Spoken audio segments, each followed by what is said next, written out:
O meu entrevistado de hoje teve participação efetiva nos títulos principais do Fluminense Futebol Clube nos últimos anos. Ele que é médico, pediatra, ex-presidente da Unimed e tricolor de coração.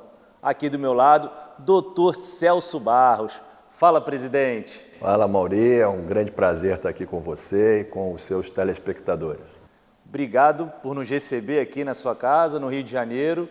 E vamos conversar já com um tópicozinho bem importante que saiu recentemente, essa declaração do Fred, né, em uma entrevista, se eu não me engano, foi para o Sport TV, e ele chegou a comentar Esporte Espetacular. Esporte Espetacular, e ele falou que nunca quis ter saído do Fluminense. O doutor Celso Barros, que é um dos principais responsáveis pela vinda do Fred para o Fluminense. O senhor chegou a ver essa entrevista do Fred? Vi essa entrevista. E, na realidade, eu tive a participação decisiva na vinda do Fred para o Fluminense em 2009. E ele sempre foi um grande jogador, um grande artilheiro. E, mais uma vez, ele declarou nessa entrevista o carinho que ele tem com a torcida do Fluminense. E comentou que saiu à época por causa dos dirigentes do Fluminense, que era o Peter Cíncer e o Pedro Antônio. E por isso é que ele saiu. Mas sempre coloca uma possível volta como jogador ou até como uma função administrativa para ajudar o Fluminense. E ele, evidentemente, se for esse desejo dele, nós estaremos sempre abertos a recebê-lo. Claro. E o Fred, que na época que ele veio para o Fluminense, como é que surgiu essa ideia de trazer, de repatriar, né, o Fred no Brasil, que ele estava indo bem na França, mas era um jogador relativamente jovem, né, e os jogadores que estão na Europa geralmente voltam um pouco mais velhos, né? E o Fred, acho que o senhor e a diretoria do Fluminense na época decidiram trazer o Fred no meio, né, de uma carreira. Ele estava com 24 para 25 anos, é isso? Tínhamos um diretor de futebol, Alexandre Faria, que hoje está no Vasco, que é mineiro e que era muito amigo do Fred. É muito amigo do Fred. E ele colocou isso, e o Fred primeiro estava com algumas lesões no Lyon e estava muito triste pela distância que ele estava da filha. Então, juntando isso tudo, nós tivemos condições de trazê-lo para o Rio. A ideia de repatriar e se tornou um dos maiores ídolos do Fluminense, na história recente do Fluminense. Sem dúvida nenhuma. Foi muito importante nas nossas campanhas. Vamos voltar um pouquinho no tempo. Eu fiz uma pauta aqui legal para a gente começar lá atrás e o pessoal que não é fluminense entender também um pouquinho dessa relação Fluminense-Unimed.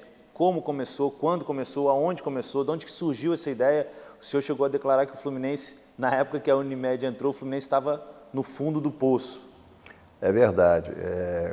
Começou até de forma tímida.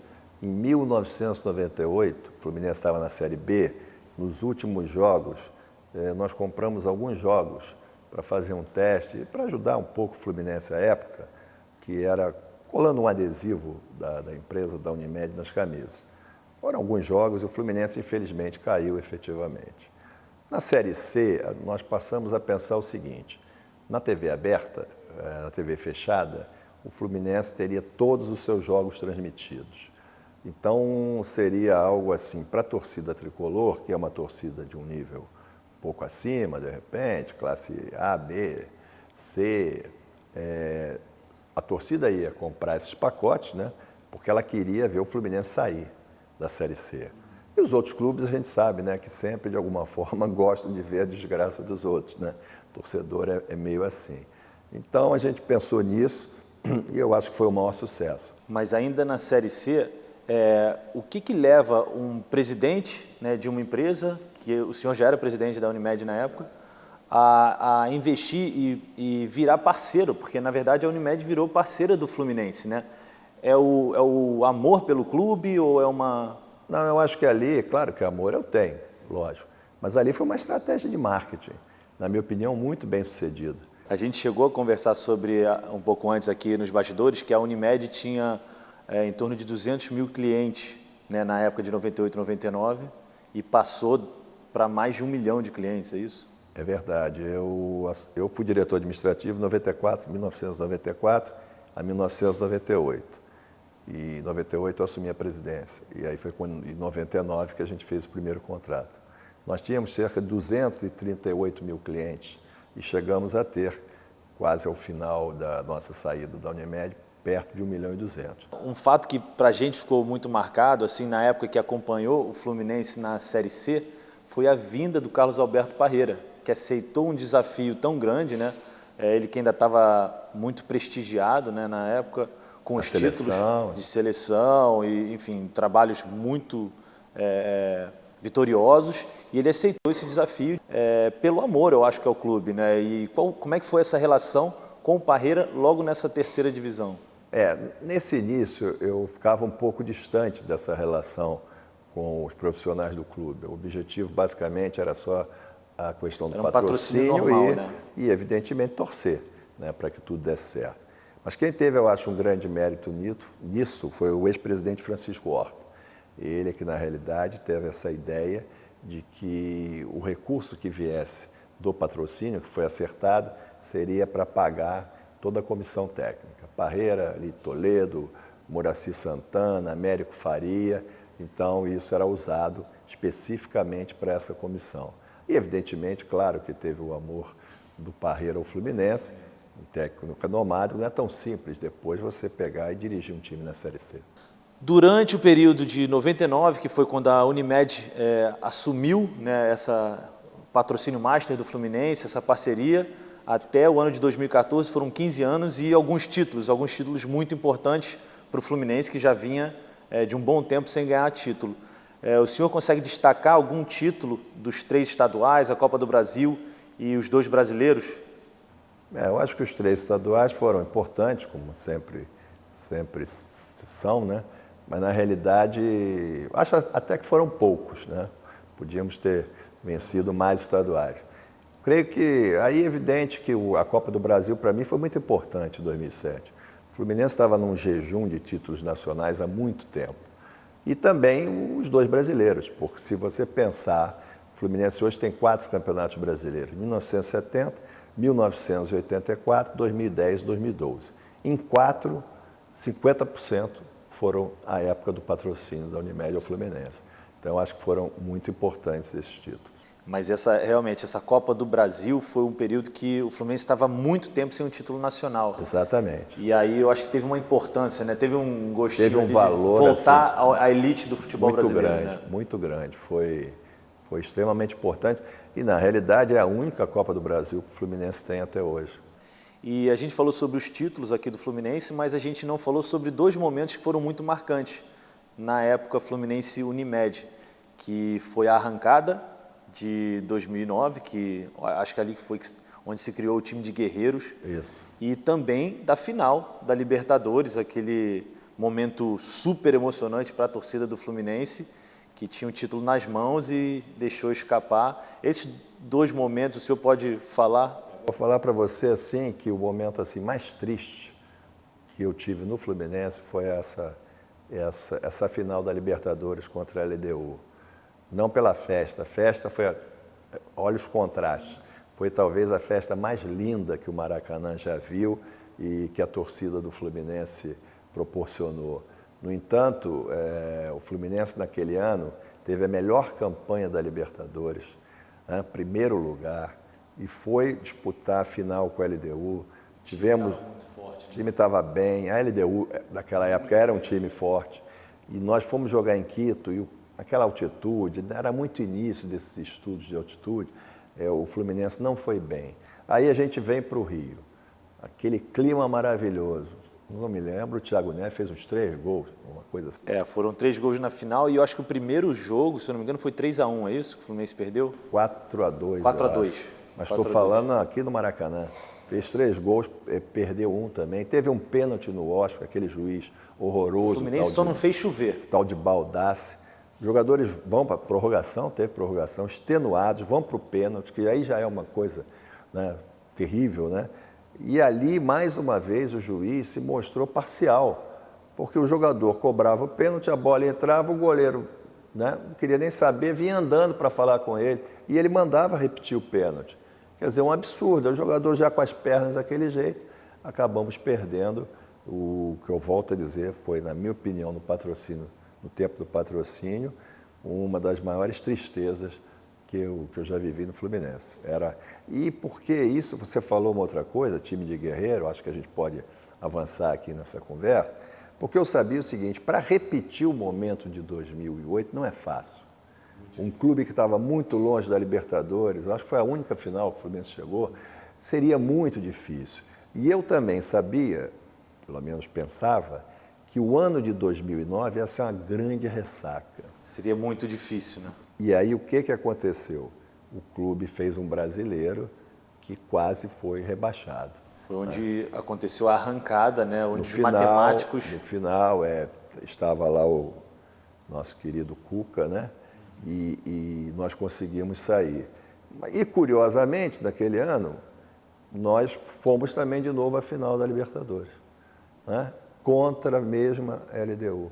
Que seria a chance da gente resgatar um pouco. Mas aquele ano foi na Sul-Americana. Na Sul-Americana, em 2009.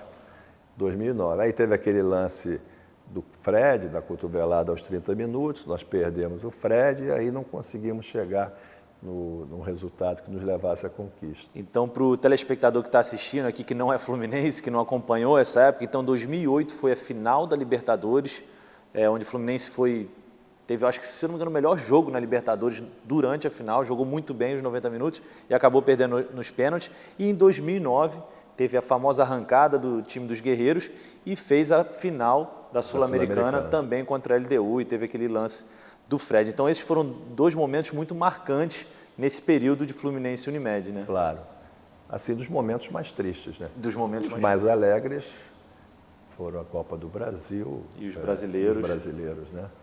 E aí, depois de 15 anos de parceria, o Fluminense sai do fundo do poço, né? Como o senhor mesmo disse, na terceira divisão, volta à elite do futebol brasileiro, sul-americano, chegando na final de Libertadores, ganha títulos, e a Unimed sai de cena, e aí a gente pode pensar assim, né? Um torcedor pensaria, bom, doutor Celso Barros fez o seu papel como torcedor, voltou, colocou de volta o Fluminense na elite do futebol e agora vai descansar e torcer de casa.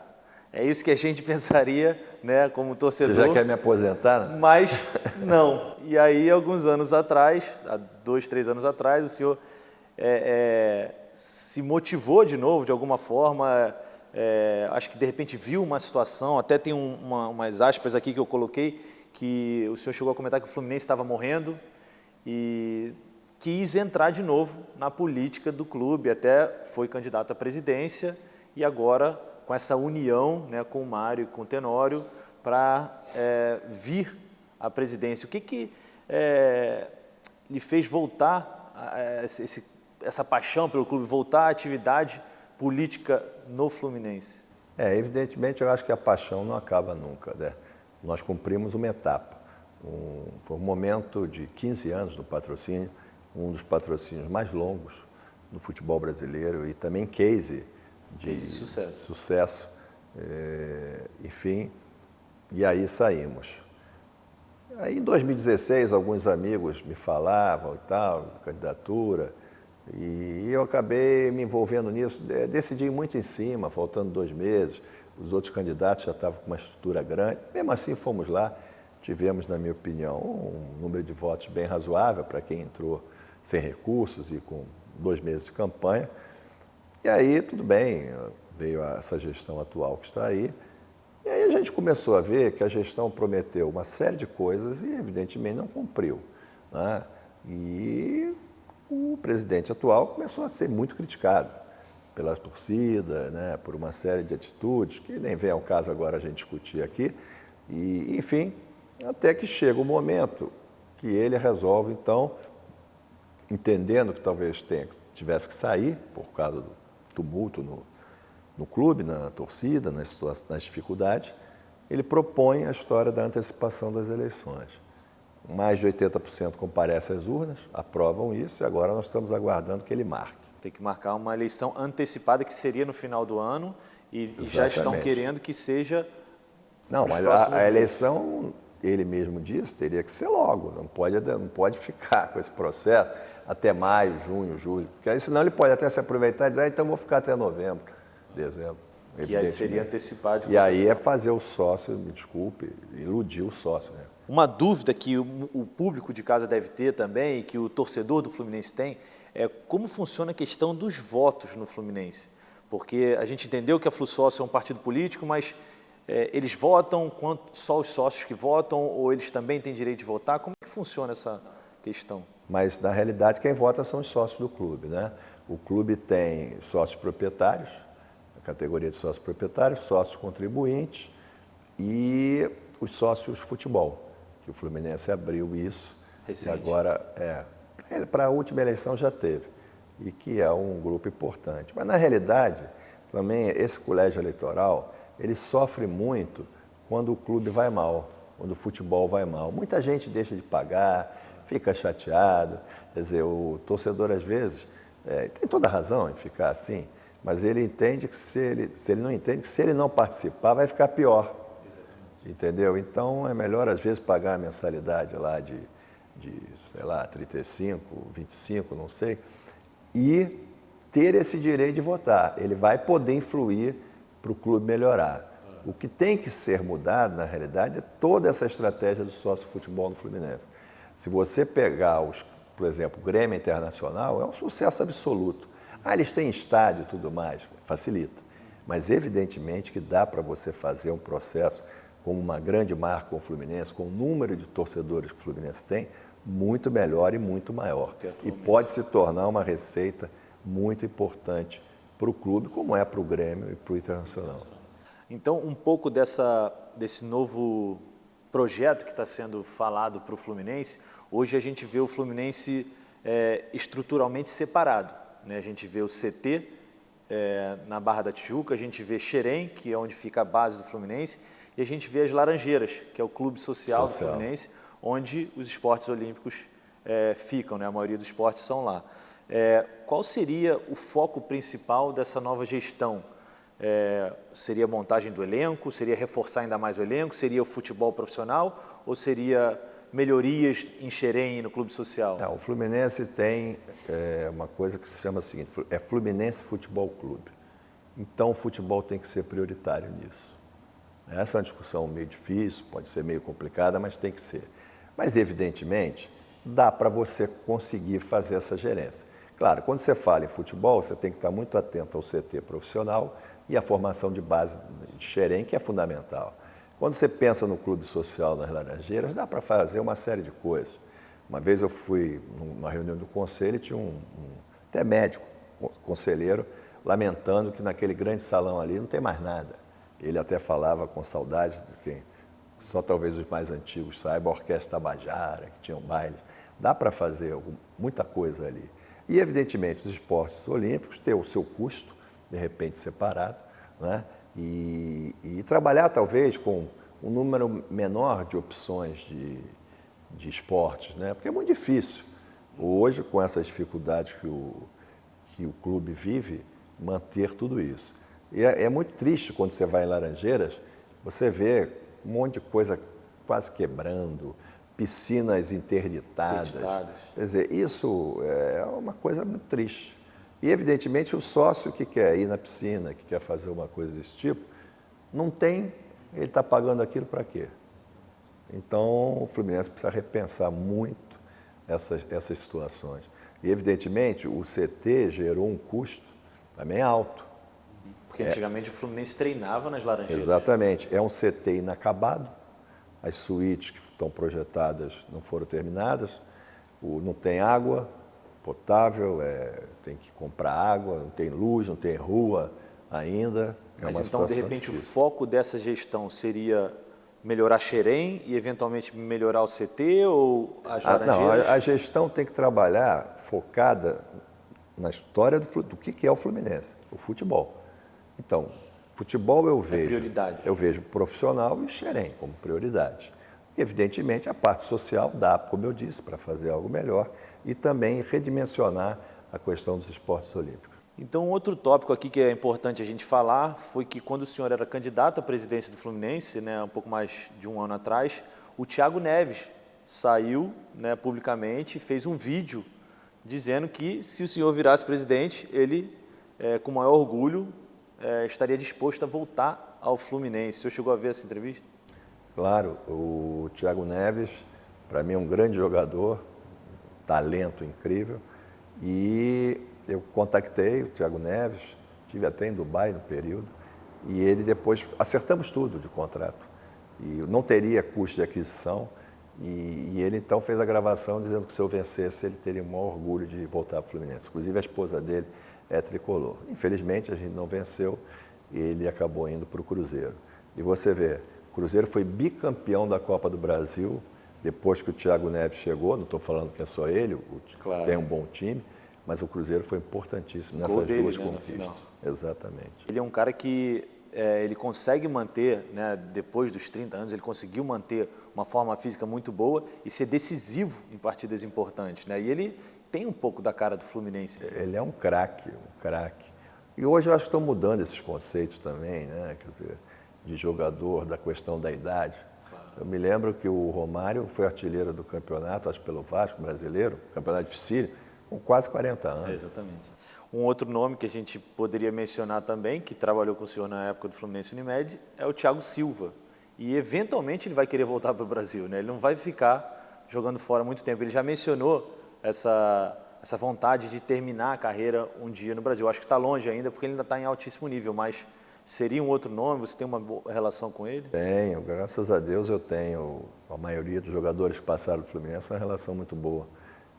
Thiago Silva é outro. Thiago Silva, nós contratamos o Thiago Silva, ele tinha estado na Rússia, tinha tido aquela tuberculose, quando ele veio para o Fluminense, jogou a Copa do Brasil 2007.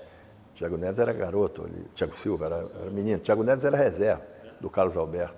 E essa contratação, e ele foi um jogador maravilhoso no Fluminense, e menino excelente, caráter. Se identificou também com o clube? Totalmente, é muito meu amigo, muito atencioso comigo. E pode ser, sim, uma alternativa caso ele decida encerrar a carreira, mas quando a gente fala em encerrar a carreira, é um jogador com potencial de render. Claro. Infelizmente, as homenagens você presta depois ou de outra forma, né? É o caso do Deco. Exatamente. O Deco estava próximo de encerrar a carreira e foi um espetáculo. Foi um espetáculo que ele fez no Fluminense. Pelo amor de Deus. É um prazer para o tricolor falar que o Deco vestiu a camisa do Fluminense, né?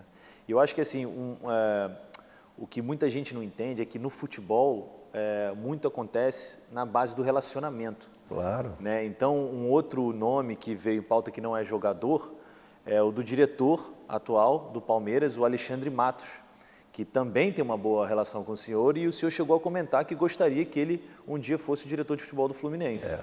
O Alexandre, já sabia do trabalho dele, do sucesso que ele tem, né? E eu fui apresentado a ele em São Paulo antes da eleição também.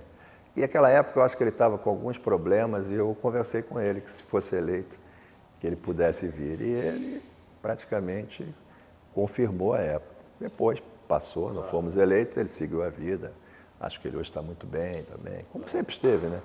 E parece ser um profissional assim, muito competente. Bom, em relação a novos patrocinadores para o Fluminense, né? Se acontecer essa eleição, que deve acontecer em breve, um novo patrocinador, muito está sendo falado do Banco BMG, da Samsung entrar como patrocinador master do Fluminense. Chegou a participar de alguma coisa, já ouviu falar? Mário e Tenório também já chegaram a conversar sobre isso? Todos nós estamos pensando nisso, mas agora é preciso também que o torcedor tenha consciência que patrocinador, num momento de crise como nós estamos vivendo, a economia nessa situação não é fácil. Você veja bem, parece que a Samsung já desmentiu, o Fluminense depois da saída da Unimed, o patrocínio foi tudo uma desgraça, na minha opinião. Aquele Mate Vuitton e esse Vale Express, pagou 2 meses, desculpe, parecia um conto do vigário aquilo, eu disse à época, pô. Então foi uma tragédia de patrocínio. Não adianta você trazer um patrocínio desse, por exemplo, fechamos um patrocínio. Mas não é duradouro. Que não é duradouro, não cumpre nada, cumpre 1 mês, 2 meses e sai. Então isso tem que trabalhar com muito cuidado. Nós temos pensado em algumas empresas, contactar isso. O Fluminense hoje, infelizmente, não gera credibilidade para ninguém, né? Inclusive até para próprios atletas mais de ponta. Que ficam na dúvida de vir para o Fluminense, porque não sabem se o Fluminense vai pagar ou não, né? Exatamente. Há pouco tempo já vimos também, que parece que já está devendo alguns meses, 2 meses, imagens, férias, essas coisas. Isso tudo é muito ruim. A gente entende a dificuldade, mas tem que se buscar algumas soluções para esse problema. Mas aproveitando esse gancho, a gente pode falar da vinda do Paulo Henrique Ganso, que veio, atraiu, né, os holofotes aqui do futebol brasileiro, pelo menos para o Fluminense. Tem a volta do Pedro. Assim, o Fluminense está montando alguma coisa que pode ser promissora até em nível de patrocínio. O senhor chegou a participar dessa contratação do Paulo Henrique Ganso, opinou? Não, até porque a minha relação com a Abade não é das melhores, mas eu achei interessante, até cumprimentei, saudei o Ganso, que sempre foi um grande jogador, e eu espero que ele, até coloquei na minha postagem, que nós estamos na torcida, que ele possa voltar a ser o jogador que ele foi no Santos. Infelizmente, as últimas temporadas do Ganso, do ponto de vista técnico, foram ruins, né? Mas ele é um grande jogador, tem um grande potencial, e eu espero, porque o jogador também tem que ter alegria para jogar. Claro. Se não tiver, é muito ruim. E por isso que ele fez, talvez, alguma forma, nessa negociação, abriu mão de alguma coisa, para poder estar no Fluminense. Vamos esperar. Você acha uma boa contratação? Acho, dentro dessa perspectiva que o Fluminense tem, e a idade dele, o jogador que ele já foi, que a gente espera que ele possa voltar. 10 de seleção brasileira. Claro. Então eu acho que é válido. Acho que isso foi válido. Bom, eu gostaria de agradecer muito o senhor por ter recebido a gente aqui na sua casa. A gente tem um presente para o senhor. Poxa, que beleza. Um presente muito legal. Tiago, traz aqui, por favor. Deixa eu abrir aqui. É um presente da Liga Retrô, aquelas camisas que são das antigas, né, da época de glória de Washington e Assis do Fluminense. Muito bonito. Muito bonita. Para o senhor, sem patrocínio ainda. Mas quem sabe logo, logo vamos ter. Quem sabe um dia. E de verdade, muito obrigado, Dr. Celso Barros. Obrigado a você, Amauri. Um abraço a todos os telespectadores, em especial aos tricolores. Saudações tricolores. Obrigado.